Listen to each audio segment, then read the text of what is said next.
Welcome in. Back to Under Review. We missed y'all a lot, so we're giving you another episode. That's right, episode 29. We're nearing the brink of 30. Next week will be episode 30. This is 29. Next week will also be our last week here before we go back. That will be our last episode in Argyle. After that, we will officially be back in our headquarters in College Station. And we couldn't be more excited because we will have a new setup. We will have a brand new studio coming at y'all. And then I can say just live from the 143 millions again. And millions of dollars that we bring in every week. We're just raking in that revenue. We are chasing our bag right now. Making really those bands, and we're about to spend it on a new studio. Exactly. But to bring you the episode this week, with another NFL episode, because, dude, it's week one. A big story. And week one preseason first game, Hall of Fame game, is Thursday. So basically the NFL season kind of starts Thursday. Preseason starts Thursday, basically. We're getting there. We're almost there. All right, let's get started. Going to bring you the stat of the week, brought to you by our sponsor, Andrews Logistics. It's kind of a sad time in sports for the last couple days with the passing of legend Bill Russell. Billy Bob Russell. So that's what our stat's going to be about. Bill Russell went 10-0 in his playing career and coaching career in Game 7s. Bill Russell never lost a Game 7. Interesting. In the playoffs. You know who's lost plenty of Game 7s? LeBron. LeBron has lost quite a bit. I don't even need that stat. I just know that. It's just in my mind right here. Bill Russell was a winner. Your player of the week, obviously, Bill Russell. 11-time. Can you say that number again? Let me just... That is not a singular one. That is two ones right after each other, which makes 11. 11-time champion. Player and coach, right? Player, yes. Okay. Overall, he was 11. He won it 11 times. I think he had... is a phenomenal feat. I think he had 8 or 9 as a player and 2 or 3 as a coach. I believe that would be correct. Yes. I'm pretty sure it is 8. 8, okay. And also, whenever Jordan was like, "I'm coming for your record," he's like, "Which one?" So that's pretty, because he's just a legend. Jordan's the GOAT, okay, but Bill Russell, he's top 5. He's up. No arguing. He's like a ram, if you will. You have a goat and a ram. All right. So let's just go ahead and move on from whatever that was to that was our in honor of the passing of a legend, Bill Russell. Now we can move. Yeah, we want to just pay our respects like the rest of the sports world is doing. Acknowledge what's been happening. A great has passed, and sad to see, but moving on to the NFL. It's the circle of life. Now this next subject is a little controversial. It is a little controversial. Everyone has their own opinions on this matter. So obviously, let's just preface this. All right, we could be treading on some toes here, but guess what? This is our show, not yours. So last time I checked, we get to put our opinions out there, not yours. Yeah. So you can feel free to DM, comment, call us, whatever. We'll gladly discuss it with you. Pull up to the 701. It's on site. Yes. Text us for the Addy. All right. So Deshaun Watson has been suspended by the court, I think, for 6 games of the season. Now, the outcry is it's not enough. Sorry, that's way too... Because not enough. There were rumors of him getting suspended for a season. An entire season, yeah. And so everyone was expecting season minimum. And so when they didn't get that, like Joseph said, there was a huge outcry. I'm just going to lightly give some backstory for those of y'all that I guess don't know about this. I feel like a lot of people have heard about it by now. Deshaun Watson for the last year and a half has been dealing with about 25 lawsuits from women saying he abused them or mishandled domestic. Basically, he assaulted. So it's sexual assault. Okay, yeah. Sexual assault. So 25 different cases. That's more than anybody's ever seen before against one guy. It was like massage therapist. Anyways, we're not going to get into that. But that's what he was facing. He settled a bunch of them, still working on a few. But everyone thought because of the magnitude, the sheer number of cases, he was going to get suspended for at least a season. And The only thing is, the reason he wasn't is because there was not any undisputable evidence. He was also found not guilty by 2 juries, supreme juries. Like, I'm drawing blanks on what they're actually called, but 2 big juries. He was found not guilty. So there's a lot of controversy onto whether he actually did it or not, and that's why he was suspended for only 6 games, because there's not enough proof, evidence that he was mishandling 25 separate people. Well, what they're having to go off of is what they know, right? And there's no concrete, strict evidence that proves him guilty, but he's still getting punished. So It's I one of think those you should one-on- just take it. There are 2 people, right? Him and a woman, and so there were no other witnesses around. So it's one of those he said, she said things. That's always very gray area in court. And so, but yeah, like Nick said, he is getting punished for it. 6 games. I'm not on a he should have or shouldn't have side, but I will say I expected it to be a lot more. I definitely was a little shocked when I saw 6 games, just because what they've penalized other people Yes. for what they have done. I thought that it would make it a lot more. Like, for example, D-Hop got traces of PEDs that came across, and so he got suspended for 6 games. Calvin Ridley, a full season for betting. And then On his team. Also, another one that people brought up was Josh Gordon getting suspended for like 25 plus games or whatever it was for marijuana and all that stuff. But I definitely did think that he would be maybe suspended a little bit more. I just know right now that the Browns are very, very, they can't come out and ecstatic. say it, but they are so happy right now with this ruling, because their first 6 games, off the top of my head, if I recall right, Panthers, Jets, Steelers, Falcons, Ravens, and Bengals, I think, are first. So people are saying they could easily go in 3-3, and then Deshaun comes in, which is kind of exactly where they'd want to be. Obviously, they'd prefer to be 6-0, but if they could get to 3-3, they'd be pretty set for Deshaun to come in and take over from Jacoby Brissett. So the Browns organization, obviously, they can't say we're happy, but they are very happy. I mean, why shouldn't they be? Yeah, They got exactly what they want. They got rid of Baker Mayfield. They got Deshaun Watson. I don't think they would minimal damage. I don't think they would have signed Deshaun Watson if they thought, hey, he did it. I'm sure they believed him and saying, like, I definitely did not do this to 25 different people. They wanted to so badly not have Baker Mayfield as their quarterback. That's true. But I think they believed Deshaun Watson. They wouldn't have signed him to $250 million. I mean, I agree. Yeah. So, because in that sense, it's a waste of money. Yeah. Like, if you know he's guilty, then there would have been no point in signing him, because then he would have been suspended for another season. Yeah. So they got what they wanted, and this for them is the best case scenario. I mean, I gotta say, when I saw it, yeah, I was pretty surprised. I was shocked. I really thought I thought it was going to be at least 10 games, at least. I thought it was going to be over half the season, so the Browns season would be down the drain. So 6 means there's a solid chance that they have a chance. Their playoff hopes could be alive, yet still. They will be battling the Bengals, the Ravens, and the Steelers in their division. That's a tough division to be in. The Steelers, even though they have Mitch Trubisky, like, their defense is always good, and they have some good receivers, and obviously Najee Harris at running back. Bengals are really good. They've only gotten better. They have the top 3. They have a top 3 wide receiver on their team in Chase Claypool. That's funny. Mm-hmm. Yeah, he did say that. I still think he's a clown for saying that. I wasn't including him in the receivers. I thought he was a clown after the Vikings game, whenever he gets up to celebrate getting that first down, yes, wasting like 8 extra seconds. So, Nick, I got to ask you, does this Deshaun Watson ruling change who you think will win the division?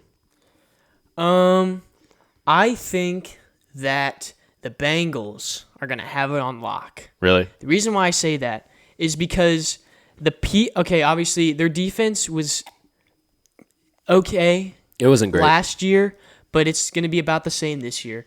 But the one big thing, the one missing piece was that offensive line.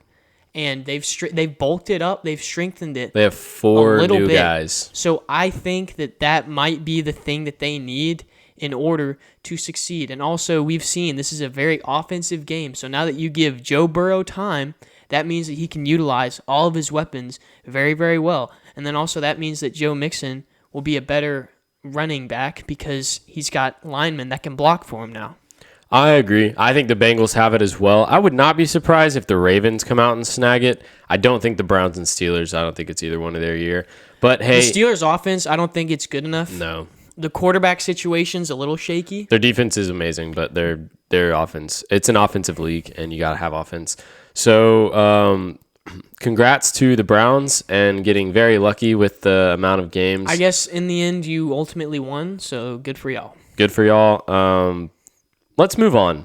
Let's move on to football instead of whatever Deshaun Watson stuff. We had to talk about it, guys. It's a big deal. That was kind of the biggest news, so yes, it had to be put out there. It had to be talked about. But now we're moving on. Let's talk about some wide receiver contracts recently. You've got DK Metcalf was re-signed to the Seahawks for some pretty big money, around over $70 million.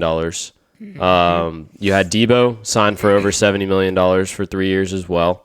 Terry McLaurin, basically the same contract. So who do you like out of those Honestly, three? the only one of those three that I see deserving of that is, I think you'll agree with me on this one. I agree completely. Debo Samuel. Right? Because 100%. DK has stone hands. DK, you don't know what that means. That just means he's not very good at catching. And also, Debo has proven himself time and time again. Last year, he carried the 49ers through the playoffs. He was the reason they beat us. Exactly. Oh, and their defense. But, offensively, he's the reason they beat us. He made a mediocre quarterback in Jimmy Garoppolo, a little above average. And, in my opinion, he's going to have to do it again. I don't think Trey Lance is very good. And Trey Lance is yet to prove himself. I don't think Trey Lance is going to be good this year for sure. Absolutely not. So he's just going to have to... Debo's there for the screens, the handoffs, the short passes, the long pass. Debo can do it all. So I think the Debo... I think it was a no-brainer. I think he should have been re-signed a long time ago. I don't think they should have taken this long to re-sign Debo Samuel. And I wish the Cowboys would have made a move for Debo Samuel. Out there too, since we're just talking about the receivers, I do think Terry McLaurin is a good receiver. I just think he's in a terrible situation. He's in a terrible playing situation. for Washington, and they had way too many quarterbacks. Fitzpatrick, Alex Smith, Taylor Heineke. Now they're sitting on Carson Wentz, and he'll be gone at the end of next year. He's just never had that set quarterback, and none of them are really that good. So he's just been stuck in a puddle of mud. I would have taken Terry McLaurin off their hands. Oh, absolutely. But Dallas is not like that. We are now that would sitting... be the smart thing to do. The only active receiver, Nick, so far that has a touchdown on the Cowboys' active wide receiver roster is CD. Mm-hmm. The rest of them don't because Gallup is hurt and James Washington is hurt. Got his foot fractured. What a great pickup, Dallas. Thank you so much. And Julio was snagged off the market, so there really is no receivers we need to pick up at the moment. Oh, you're also forgetting Kayvon Turpin. Kayvon Turpin will probably go back to prison during the season. The USFL. Lest you forget, he was the USFL MVP. Guess what? He was also probably the MVP of the prison leagues. I never even heard of him until the Cowboys picked him up. The reason I'm making all these prison jokes about Turpin is because he has a rap sheet, and he has been in prison a couple times. Hey, but that's just who Jerry likes. Yeah, I don't know why. He likes them shady folks. Anyways, we're not here to talk about the Cowboys receiving corps because we don't have one. But we are. I think DK. But there are still people out there that we can go get. There are, and we should. I would accept a Cole Beasley. Ty. He's cheap.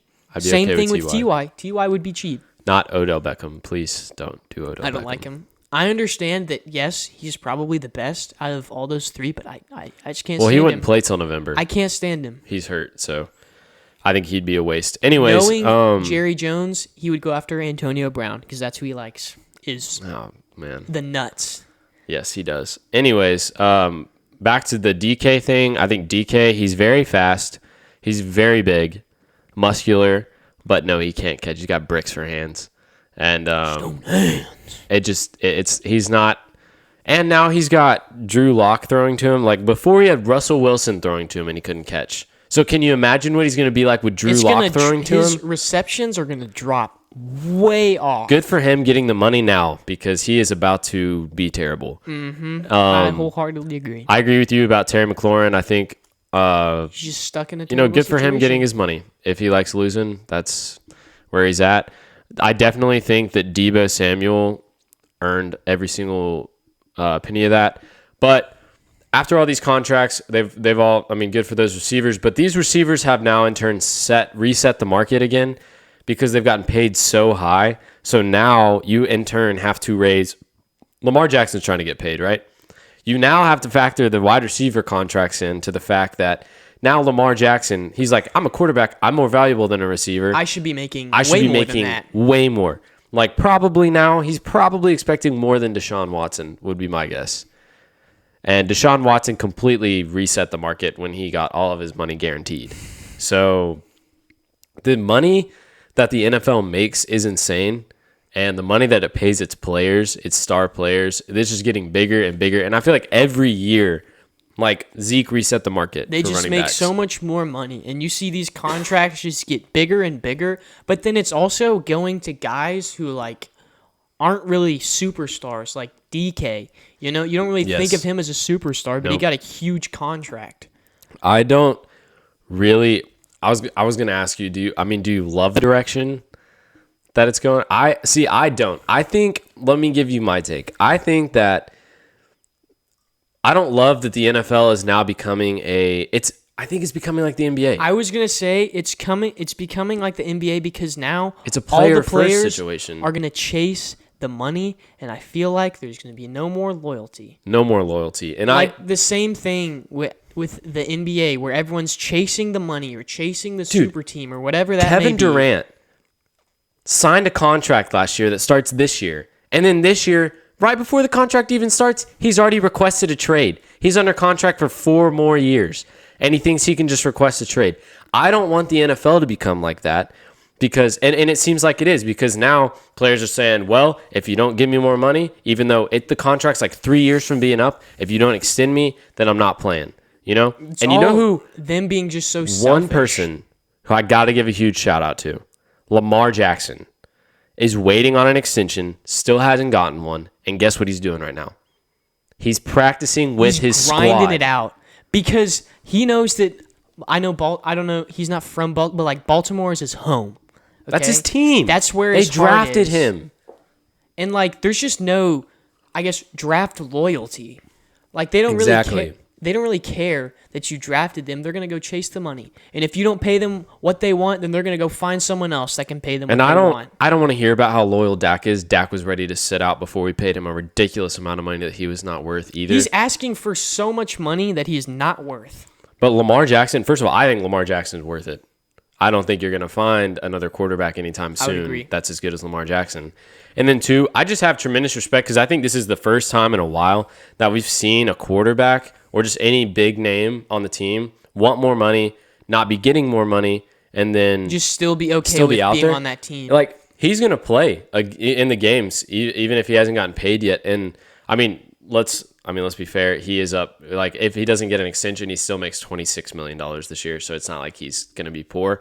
But, like, I admire that about him because no one else is doing that. Like, Deebo was ready to sit. DK was ready to sit.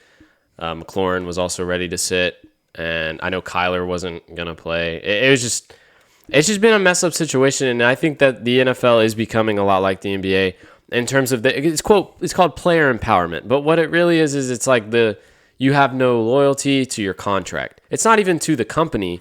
It's to the contract that you signed. It's like all about themselves now, to where all they care about is the money. Like they don't care about the team. They don't care about anything else. They're just trying to go out, make as much money as they possibly can, and they don't care about anything else. Can I be one of those guys? Am I allowed to say, like, dude, either way, if you're making $30 to $40 million, you're going to be fine. If it's $34 million and you want $37 million, I think it's going to be okay. That's probably not that big of a deal.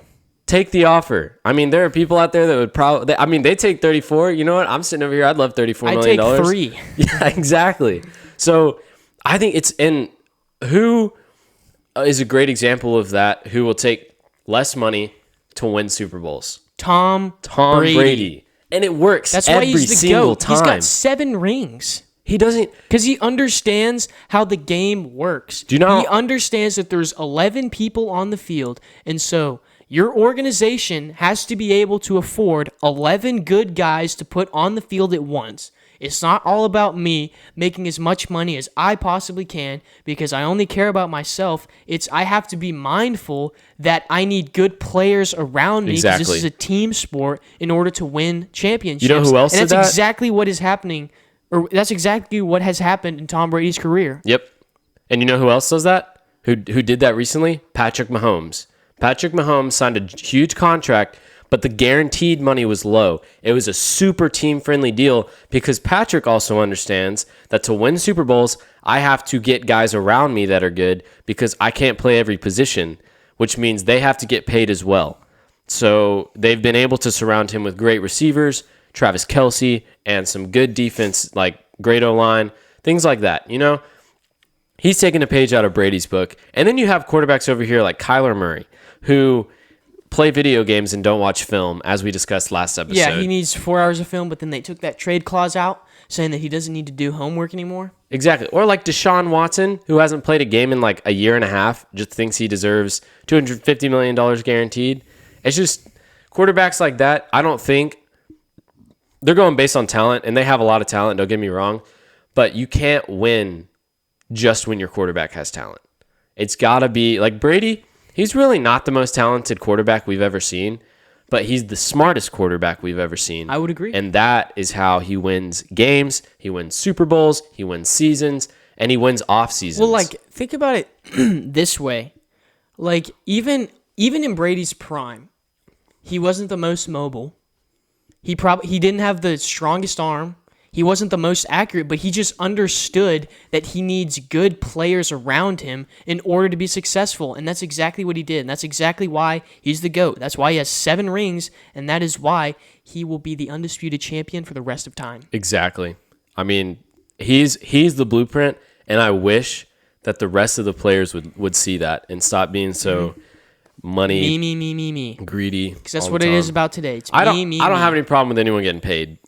Or I don't think either one of us do. No, I don't think so. I just think it's when they're asking for these humongous contracts that make it to where you can't pay anyone else. Point in case is Aaron Rodgers, right? Exactly. He's the opposite of Tom Brady. Huge contract. All he cares about is himself getting paid, that he's driving away all of his weapons because the Packers can't afford to have Aaron Rodgers and a good receiver. Devontae Adams said he would have stayed, but there was no money. So he left. Because all the money's going to Aaron Rodgers because he's being a baby about it. Exactly. I just think huge kudos. Like, Brady knows exactly what he's doing. There's a reason he's the GOAT. There's a reason he's won 7 Super Bowls. Aaron Rodgers is a prime example of the complete opposite because if you compare Rodgers' talent level and Brady's talent level, it is very, very similar. But the careers are completely different. One of them Tom Brady choke. has dominated every playoffs that he's ever been in, has dominated Super Bowls for years, and then you have Aaron Rodgers, who is awful in the playoffs. He's 0-4 against the 49ers. He squeaked his way to 1 Super Bowl. Like, the one thing that he has is that he's owned the Bears his whole career. Well, guess what? Everybody owns the Bears. The Bears are atrocious. So is the rest of the NFC North. It's all trash. Besides the Packers. And the NFC East gets all the heat, but they're basically the same division. They're the same. They have the Lions and the Vikings and the Bears. They're honestly kind of worse than us, in my opinion. But that's just me. Be more like Tom Brady, people. Be more like There's Tom. There's a reason why he's the best. You want to be like Mike? Also be like Tom. Be like Mike and Tom. Here, as we like to end our shows on Under Review, we're going to bring to you an inspirational quote brought to you by Bill Russell, the GOAT, age 88. R.I.P. Success is a result of consistent practice of winning skills and actions. There is nothing miraculous about the process. There is no luck involved. Exactly. Amen. Words from the legend. Rest in peace to Bill Russell. Got to put in the work to be successful. We appreciate y'all tuning in this week and listening to a packed episode. We will be back next week with episode 30 We're going to see you next time on Under Review. Have a good week.